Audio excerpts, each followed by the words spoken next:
श्री स्वामी समर्थ. नमस्कार. पुन्हा एकदा तुमच्या सर्वांचे आपल्या चॅनलमध्ये खूप खूप स्वागत आहे.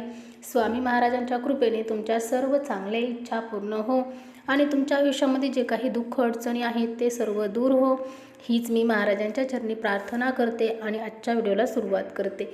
तर पहा, आज जो आपण व्हिडिओ पाहणार आहोत तर उद्या सोमवार वसुबारस आहे पहा. म्हणजेच पहा, उद्या एकादशी आणि द्वादशी हे दोन्हीही योग एकाच दिवशी आलेले आहेत. तर आपण त्या संदर्भातच आजचा व्हिडिओ पाहणार आहोत. तर व्हिडिओ संपूर्ण पहा. आपण या वसुबारसच्या दिवशी म्हणजेच वसुबारस हा सण, या सणापासून आपल्या दिवाळीला सुरुवात होत असते. दिवाळी हा सगळ्या सणांचा राजा, म्हणजेच पहा आपला सर्वात मोठा भारतीय संस्कृतीमधील सण म्हणजे दिवाळी आहे आणि या सणाची आपण वर्षभर वाट पाहत असतो.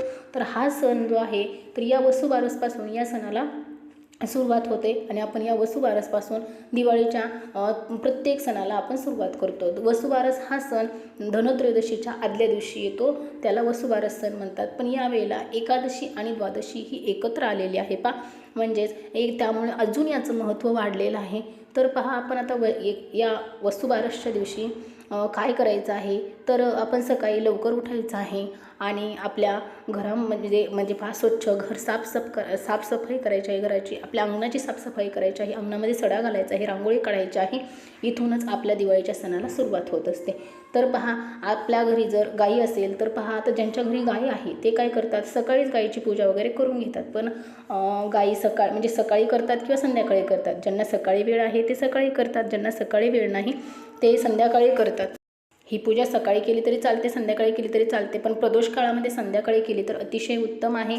तर आपण या वसुबारसचे, आता ज्यांच्या घरी आहे त्यांना तर काही सांगायची गरज नाही, ते दरच वर्षी ही पूजा करत असतात. तर या वसुबारसचा उपवाससुद्धा केला जातो. म्हणजेच पहा, हा सणच असं म्हटलं जातं, आई आणि मुलाचा, आई म्हणजे मुलासाठी आई हा उपवास करत असते वसुबारसचा. आणि आपण पहा, कृष्ण म्हणजे हे जे नातंच आहे ना गाईचं किंवा गाई वासराचं, हे नातं खूप खूप सुंदर आहे. आणि आपल्या भारतीय संस्कृतीमध्ये म्हणजे हिंदू धर्मामध्ये आपल्याला माहीत आहे की गाईच्या म्हणजे आपण म्हणतो की गाईमध्ये 33 कोटी देवांचा अंश आहे. त्याचप्रमाणे या 33 कोटी देवांचा अंश खरोखर गाईमध्ये आहे आणि आपण त्यांची पूजा करणं. आता रोज या धकाधकीच्या जीवनामध्ये रोज आपल्याकडून गाईची पूजा होते का, गाईची सेवा होते का? म्हणून ह्या अशा अमुक एक तिथीच्या दिवशी म्हणजे विशिष्ट, आता वसुबारस हे 1 वर्षातून येणारं सण आहे. तर या दिवशी आपण गाईची पूजा केलेली अतिशय चांगली आहे. गाईला या दिवशी बाजरीची भाकरी आणि गवारीच्या शेंगाचा म्हणजे याचा नैवेद्य म्हणजे गाईला आजच्या दिवशी चारली जाते. आणि ज्यांनी उपवास धरलेला आहे वसुबारसचा ते सुद्धा म्हणजे बाजरीची भाकरी आणि गवारीच्या शेंगा यांचा हे खाऊनच उपवास सोडतात. तर अशा प्रकारे आपल्याला उपवास पण करू शकतो. आणि आता गाईची पूजा काय करायची आहे, आता ज्यांच्या घरी गाय आहे तरी पण मी परत सांगते की गाईला पहिलं आपण गाईच्या 4ही पायांवरती आपण पाणी वगैरे घालणार आहोत, गाईला हळदी कुंकू लावणार आहोत, अक्षता वाहणार आहोत, गाईला ओवाळून घेणार आहोत, गाईला फुलं अर्पण करणार आहोत आणि गाईला प्रदक्षिणा मारणार आहोत.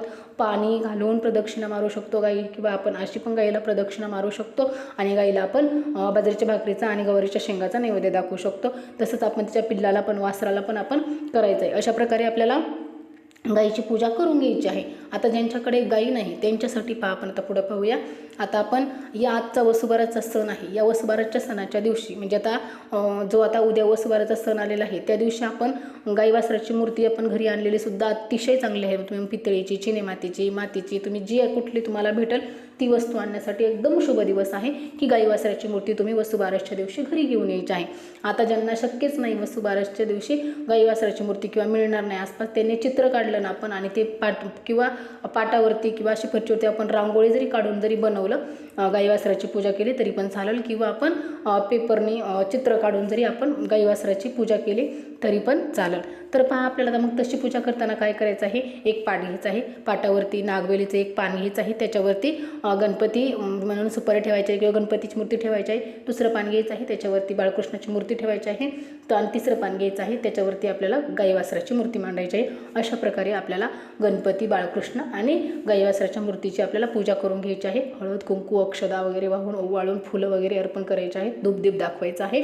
अशा प्रकारे आपल्याला पूजा करून घ्यायची आहे. आणि तिथं पण आपल्याला बाजरीच्या भाकरीचा आणि गवारीच्या शेंगाचा असा आपल्याला नैवेद्य दाखवायचा आहे. याप्रमाणे आपण करू शकतो. जर आपल्याकडे गाई असेल तर अतिशय चांगलं, आणि नसेल तर आपण घरातसुद्धा पूजा करू शकतो. आणि तरी पण तुम्हाला कुठं गाईचा गोठा किंवा शेजारी पाजारी आसपास आपल्या एरियामध्ये जर आपल्याला माहिती असेल तर आपण घरातसुद्धा गाई वासराच्या मूर्तीची पूजा करायची आहे. आणि त्यानंतर आपण तिथं जाऊन पूजा केली तरी पण चालेल. त्यांना विचारायचं काकूंना की आता वसुबारसचा सण आहे, त्या मावशींना काकूंना ज्या असतील त्यांना विचारायचं आहे आणि तिथं आपण पूजा करून यायची आहे. जर आपल्याला ते पूजा करून देत असतील तर अतिशय चांगलं. आजच्या दिवशी पूजा केलेली खूप खूप चांगली असते.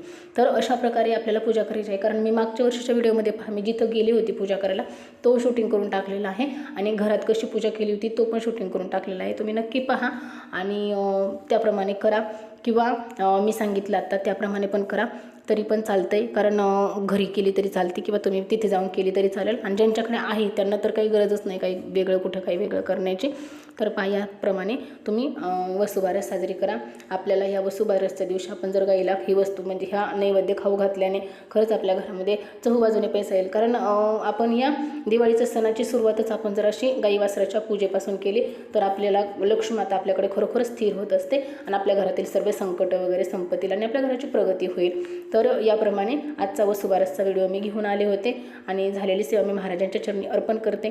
तुम्हाला जर व्हिडिओ आवडला असेल तर नक्की व्हिडिओला लाईक करा, शेअर करा आणि चॅनलला सबस्क्राईब करा. चला तर मग पुन्हा भेटू अशाच नवीन छान छान माहितीपूर्ण व्हिडिओसोबत. तोपर्यंत श्री स्वामी समर्थ. जय जय स्वामी समर्थ.